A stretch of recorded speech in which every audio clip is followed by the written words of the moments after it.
देशाचे केंद्रीय गृहमंत्री अमित शहा हे एका कार्यक्रमाच्या निमित्ताने आज 1 ऑगस्ट रोजी शनिवारी पुण्यात दाखल झालेले आहेत. नुकत्याच दिल्लीत झालेल्या विद्यार्थी आंदोलनाच्या पार्श्वभूमीवर पुण्यात आलेल्या अमित शहा यांना काँग्रेसकडून जोरदार विरोध देखील केला जातोय. त्यांच्या विरोधात म्हणजे शहा यांच्या विरोधात पुण्याच्या रस्त्यावर आंदोलन केलं जातंय.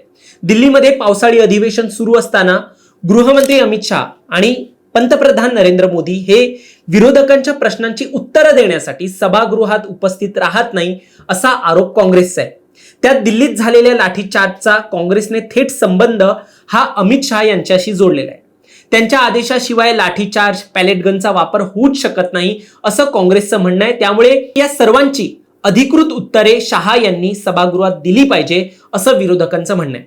पण मंडळी, या सर्व पार्श्वभूमीवर शहा कुठे आहेत? तर पुण्यात आज केंद्रीय गृहमंत्री अमित शहा यांच्या हस्ते राष्ट्रीय सुरक्षा सल्लागार अजित डोवाल यांना राष्ट्रीय लोकमान्य टिळक पुरस्कार प्रदान केला जाणार आहे. रोहित टिळक यांच्या लोकमान्य टिळक ट्रस्ट कडून पुरस्कार सोहळ्याचं आयोजन करण्यात आलं असून सध्या याच कार्यक्रमासाठी शहा हे महाराष्ट्रात स्पेशल आलेत. त्यांचा 2 दिवसीय दौरा आहे. आजचा पहिला दिवस आहे. आता या सगळ्यात अजून 2 राजकीय लक्षवेधी घटना देखील घडलेल्या आहेत. एक म्हणजे उपमुख्यमंत्री सुनेत्रा पवार हे शहा यांना भेटलेत आणि दुसरी गोष्ट म्हणजे राज्याचे दुसरे उपमुख्यमंत्री एकनाथ शिंदे देखील शहा यांना भेटून आलेले आहेत. त्यामुळे या घडामोडींकडे आपण कसं पाहायचं, याचे नेमके अर्थ काय आहेत हे देखील जाणून घेणं महत्त्वाचं ठरतंय. तर विश्लेषकांच्या मते आतापर्यंत शहा यांच्या भेटीला दोन्ही उपमुख्यमंत्री हे दिल्लीत जाऊन भेट घेत होते आतापर्यंत. पण आता याच भेटी दरम्यान काही चर्चा झाली असेल तर त्याची अपडेट घेण्यासाठी, म्हणजे आजची जर भेट होते तर या सगळ्या म्हणजे आतापर्यंतच्या ज्या भेटी अगोदर झालेल्या आहेत, मग त्या दिल्लीत झालेल्या असतील किंवा इतर ठिकाणी झाल्या असतील, तर त्या भेटींची, त्या दरम्यान झालेल्या चर्चांची अपडेट घेण्यासाठी राज्याच्या दोन्ही महत्त्वपूर्ण नेत्यांनी आज रांग लावली असल्याचं म्हटलं जातं.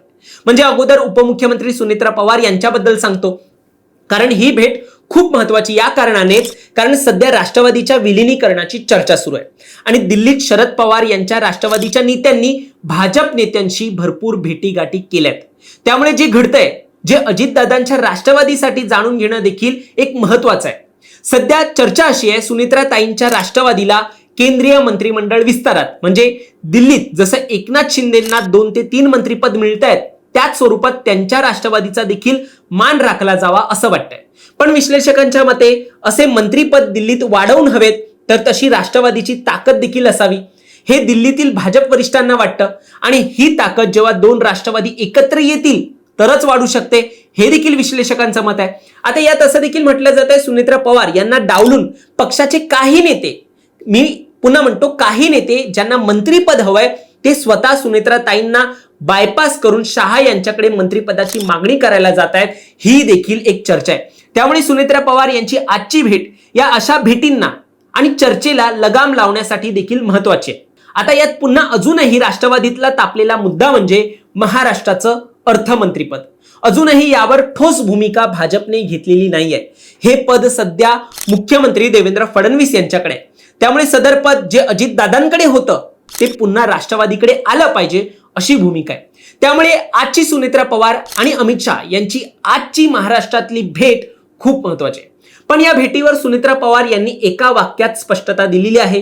ते ट्विटमध्ये म्हणतात की आज देशाचे गृह व सहकार मंत्री आदरणीय अमित भाई शहा यांची पुणे येथे सदिच्छा भेट घेतलेली आहे. बस एवढाच विषय जो आहे तो सुनेत्रा ताईंनी भेटीविषयी मांडलेला आहे. आता विषय घेऊया एकनाथ शिंदे यांच्या शिवसेनेचा.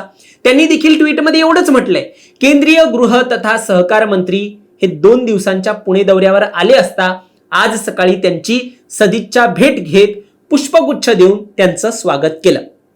पण विश्लेषकांनी आजची ही भेट शिंदेंसाठी देखील महत्वाची असल्याचं सांगितलंय. मंत्रिमंडळ विस्तार हा अजून लांबला आहे, अजूनही हा विस्तार झालेला नाहीये.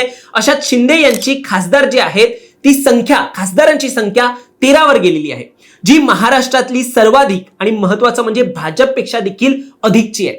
याचाच संदर्भ घेत एकनाथ शिंदे यांना मंत्रिमंडळ विस्तारात चांगले स्थान मिळावे अशी शिवसेनेची एक भूमिका आहे. चर्चा अशी देखील आहे, श्रीकांत शिंदे यांना एक कॅबिनेट मंत्रीपद फिक्स आहे. तसा शब्द त्यांनी अमित शहा यांच्याकडून घेतलेला आहे आणि याशिवाय अजून 2 मंत्रीपद मिळावं म्हणून देखील ते आग्रही आहे. आता 2 यासाठीच म्हटलं की एक मंत्रीपद जे फुटीर खासदार आहेत त्यांना जाऊ शकतं आणि एक मंत्रीपद हे अगोदरच म्हणजे त्यांच्याच पक्षामधील जे मंत्री आहेत त्यांना राहू दे, अशा प्रकारची एक भूमिका घेऊन 3 मंत्रीपद तरी शिवसेनेला असावेत असं शिंदेंना वाटतंय. त्यात मंत्रिमंडळ विस्तार लांबल्या कारणाने घडलेल्या चर्चा, आतापर्यंतच्या घडलेल्या ज्या चर्चा आहेत त्या नेमक्या कुठे पोहोचल्यात हे शिंदेसाठी जाणून घेणं महत्वाचं आहे. आता विषय येतो मुख्यमंत्री पदाचा. फडणवीसांना दिल्लीत पाठवलं तर पुन्हा शिंदे यांना मुख्यमंत्री केलं जाऊ शकतं असे तर्क देखील लढवले जात आहेत. मग असं काही खरंच होतंय का याचा अंदाज आज शहा यांच्या भेटीत शिंदे घेताना पाहायला मिळू शकतील. आता या सगळ्यात भाजपची भूमिका जाणून घेणं देखील तितकंच महत्वाचं आहे. भाजपकडे सध्या त्यांचे मुख्यमंत्री देवेंद्र फडणवीस यांना मुख्यमंत्री पदावर कायम ठेवणं आणि महाराष्ट्रात कायम ठेवण्यासाठी बरीच कारणं आहेत.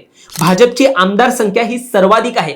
यात भाजपला महाराष्ट्रात वर काढण्यासाठी फडणवीसांचं योगदान भाजप सहज विसरणार नाही.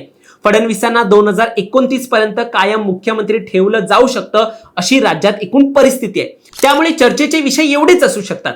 सुनेत्रा पवार यांच्या राष्ट्रवादीला अर्थमंत्री पद द्यायचं की नाही हे ठरवलं जाऊ शकतं आणि मंत्रिमंडळ विस्तारात काय ठरवायचंय, एकनाथ शिंदे यांच्याबरोबर काय ठरवायचंय हे ठरवलं जाऊ शकतं. आणि याचेच अपडेट्स काय आहेत, म्हणजे आतापर्यंत ज्या ज्या चर्चा घडल्यात त्यानंतर आपण पुढे काय करतोय, कधी मंत्रिमंडळ विस्तार आहे, या पदाबाबत आपण काय निर्णय घेतोय, आपण काय ठरवतोय, हेच उपमुख्यमंत्री, दोन्ही उपमुख्यमंत्री हे चर्चेत विषय काढू शकतील. तुम्हाला या सगळ्यावर काय वाटतं?